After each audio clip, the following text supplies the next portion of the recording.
Tens of thousands of people in Brazil have been holding pro-democracy rallies. Now, this after supporters of former President Jair Bolsonaro stormed the capital's government buildings on Saturday. Activists condemned the unrest and chanted no amnesty. Others demanded retribution against those who stormed those institutions. Police in Brazil have rounded up roughly 1,500 rioters allegedly involved in Sunday's riot.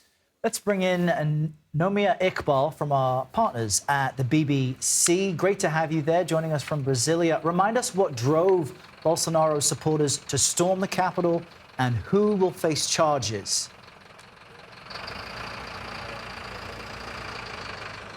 It's good to talk to you, and we know that so many comparisons are being made with what happened on January the 6th in the US, and so with Bolsonaro supporters, a lot of them embraced the false claim that he made that the election was stolen. So just to remind, in the weeks leading up to the very closely contested election in October, Jair Bolsonaro had basically said that if the election didn't go his way, it was because it was stolen or rigged. So his supporters really have embraced that claim. And I just want to let you know, I'm actually outside the police centre where most of those alleged rioters are being detained. It's important to stress they're being detained. They've not been officially arrested. And also just to add, something that I think is important to stress, it's not just about Bolsonaro. A lot of people that don't like the current President Lula, that's why they are angry as well. They look at him, third-time president, as a real,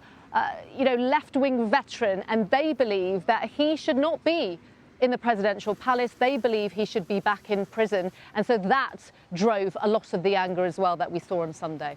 Nomia, protesters were camped outside of the Brazilian army headquarters for 10 weeks leading up to Sunday's riot. They were demanding a military coup.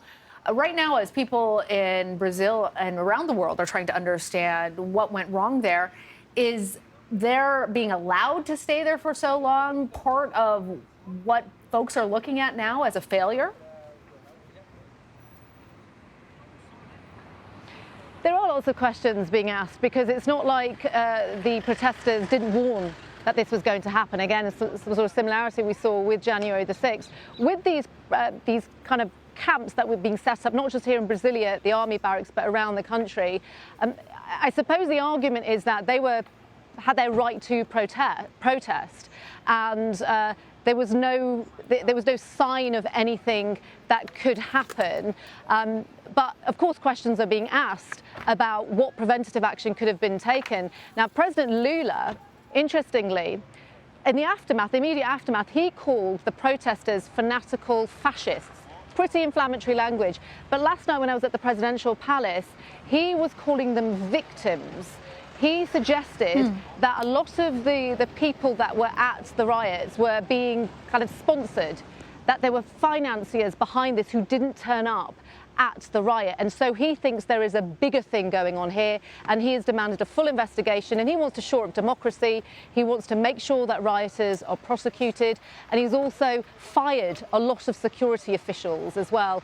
And as we're seeing, he wants to shore up international support. We know he had that conversation with President Biden on the phone yesterday, which President Biden, who can of course relate to what's happened here, has promised him his unwavering support. Interesting how Lula was describing them as pawns in this greater play that was unfolding. Nomia Iqbal, thank you.